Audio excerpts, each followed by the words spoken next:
ನಮಸ್ಕಾರ ಫ್ರೆಂಡ್ಸ್, ಉತ್ತರ ಕರ್ನಾಟಕದ ಅಡುಗೆಗಳು ಚಾನಲ್ನ ವೀಕ್ಷಿಸುತ್ತಿರುವ ನಮಗೆಲ್ಲರಿಗೂ ನನ್ನ ಚಾನಲ್ಗೆ ಸ್ವಾಗತ. ಇವತ್ತಿನ ದಿನ ಕುಸ್ಬಿ ಹಾಲನ್ನು ಬೆಳೆಸಿ ನಾನು ಜೋಳದ ನುಚ್ಚು ರೆಸಿಪಿ ಮಾಡಿ ತೋರಿಸಾಕ್ತೀನಿ. ಬಹಳ ಟೇಸ್ಟಿಯಾಗಿರ್ತೈತಿ.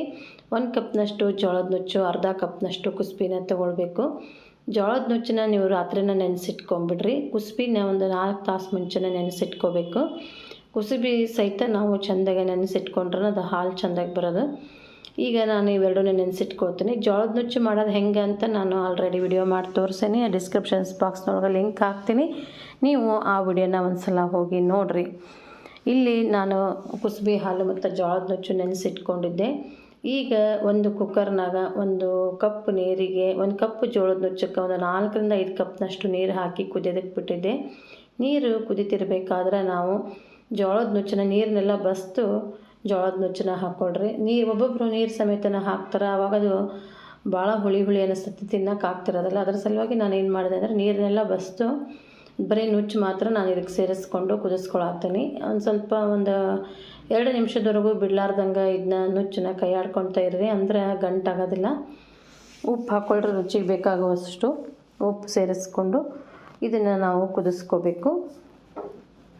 ಒಂದು 10 ನಿಮಿಷ ಇದು ಕುದಿಲಿ, ಯಾಕಂದ್ರೆ ಜೋಳದ ನುಚ್ಚು ಬೇಯೋದಕ್ಕೆ ಸ್ವಲ್ಪ ಟೈಮ್ ತೊಗೊಳ್ತೈತಿ. ಅಷ್ಟರೊಳಗೆ ನಾವು ಕುಸುಬಿ ಹಾಲನ್ನು ರುಬ್ಕೊಂಡ್ಬಿಡೋಣ. ಕುಸುಬಿ ಕಾಳು ಗಟ್ಟಿ ಇರೋದ್ರಿಂದ ಅದನ್ನ ಒಂದು 4 ರಿಂದ 5 ತಾಸು ನೆನೆಸಿಟ್ಕೋಬೇಕು.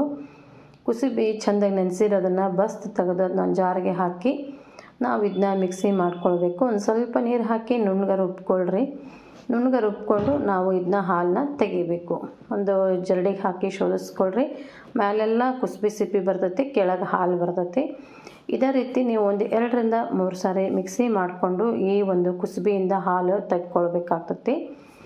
ಈಗ ನಾನು ಇನ್ನೊಂದು ಸಲ ಹಾಕ್ತೀನಿ, 2-3 ಸಲ ಹಾಕ್ತೀನಿ ಮಿಕ್ಸಿ ಮಾಡಿದಾಗ. ಅವಾಗ ನಮ್ಗೆ ಹಾಲು ಚಲೋ ಸಿಗ್ತೈತಿ. ಆದರೆ ಜಾಸ್ತಿ ನೀರಾಗಿ ಮಾಡ್ಕೋಬಾರ್ದು, ಸ್ವಲ್ಪ ಗಟ್ಟಿಯಾಗಿನೇ ಇರಲಿ, ಅಂದರೆ ಟೇಸ್ಟ್ ಅನ್ನಿಸ್ತೈತಿ ನುಚ್ಚು. ಈಗ ನಾನು ಒಂದು 2-3 ಸಲ ರುಬ್ಬಿ ಇದನ್ನ ಇಟ್ಕೊಂಡೀನಿ. ಈಗ ಕುಸುಬಿ ಹಾಲು ಸ್ವಲ್ಪ ಗಟ್ಟಿನ ಅಂತ ಅನ್ಸೈತಿ. ಈಗ ಜೋಳದ ನುಚ್ಚು ಸರಿಯಾಗಿ ಬೆಂದೈತಿ. ಗಟ್ಟಿ ಕಾಳಾಗಿರೋದ್ರಿಂದ ಒಂದು ಸ್ವಲ್ಪ ಕುದಿಯೋದಕ್ಕೆ ಟೈಮ್ ತೊಗೊಳ್ತೈತಿ. ಈಗ ನೋಡ್ರಿ, ನೀರಿನ ಅಂಶ ಕಡಿಮೆ ಆಗೈತಿ, ಒಂದು ಸ್ವಲ್ಪ ಗಟ್ಟಿ ಅನ್ಸಕ್ಕಂದೈತಿ. ಈ ಟೈಮ್ನೊಳಗೆ ನಾನು ಅದೇನು ಕುಸುಬಿ ಹಾಲು ರೆಡಿ ಮಾಡಿ ಇಟ್ಕೊಂಡಿದ್ದೆಲ್ಲ ಅದನ್ನು ಹಾಕ್ಕೊಳ್ತೀನಿ. ಒಂದು ವೇಳೆ ಉಪ್ಪು ಏನಾದರೂ ಕಡಿಮೆ ಅಂತ ಅನ್ನಿಸ್ತಂದ್ರೆ ಮತ್ತು ಇನ್ನೊಮ್ಮೆ ಒಂದು ಸ್ವಲ್ಪ ಉಪ್ಪು ಹಾಕ್ಕೊಂಡು ಟೇಸ್ಟ್ ನೋಡ್ಕೊಂಡು ಉಪ್ಪು ಹಾಕ್ಕೊಳ್ರಿ. ಇದಕ್ಕೆ ಹಾಲಾಗಲಿ ಮೊಸರಾಗಲಿ ಹಾಕೋ ಅವಶ್ಯ ಏನಿಲ್ಲ, ಬರೀ ಕುಸುಬಿ ಹಾಲು ಹಾಕಿದ್ರೆ ಸಾಕು, ಭಾಳ ಟೇಸ್ಟಿಯಾಗಿರ್ತೈತಿ. ಇದೇ ರೀತಿ ಕುಸುಬಿ ಹಾಲಿನಿಂದ ಸಿಪಾದಾರ್ಥ ಅಂತ ಮಾಡೀನಿ, ಮತ್ತು ಅಕ್ಕಿ ಹುಗ್ಗಿನೂ ಮಾಡೀನಿ.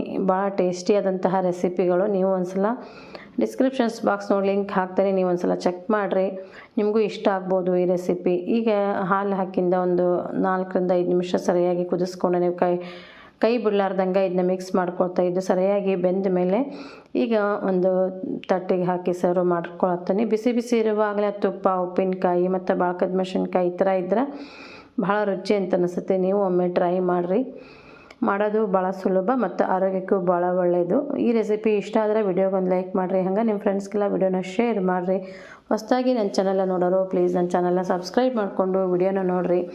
ನೀವು ವಿಡಿಯೋ ನೋಡೋದ್ರಿಂದ ನನಗೆ ಇನ್ನೂ ಹೆಚ್ಚು ವಿಡಿಯೋಗಳನ್ನು ಹಾಕೋದಕ್ಕೆ ಒಂದು ಹೆಲ್ಪ್ ಆಗ್ತೈತಿ.